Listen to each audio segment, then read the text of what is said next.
प्रेमाचा पहिला स्पर्श हा प्रत्येकाच्या जीवनात एक अनमोल क्षण असतो.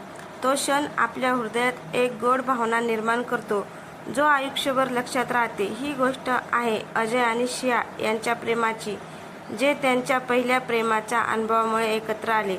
अजय आणि शिया एकाच कॉलेजमध्ये शिकत होते. दोघेही एकाच वर्गात असल्याने एकमेकांशी बरेच संवाद साधत होते. अजय एक शांत आणि बुद्धिमान विद्यार्थी होता, तर शिया सुंदर आणि चैतन्यशील होती. दोघांची मैत्री दिवसेंदिवस अधिक मजबूत होत गेली. एक दिवस अजयने शियाला विचारले, तू माझ्यासोबत सहलीला येणार का? शियाने उत्साहाने उत्तर दिले, हो नक्की, मला बाहेर फिरायला खूप आवडते. त्यानंतर एक रविवारी त्यांनी ठरवले की एका उद्यानात भेटायचे. त्या दिवशी अजय एक सुंदर गुलाबांचे फूल शियासाठी आणतो. शियाचे हसणे आणि फुलांना गोड गोड वाटणे अजयच्या मनात एक नवीन भावना जागवते. त्या दिवशी दोघांनी एकत्र वेळ घालवला.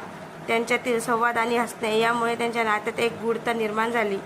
आसपासच्या निसर्गाच्या सौंदर्यात अजयला अचानक जाणवले की शियाच्या नजरेतील चमक त्यांच्या मनाच्या गहराईत प्रवेश करत आहे. तेव्हा अजयने तिच्याशी एक अत्यंत गोड गोष्ट शेअर केली.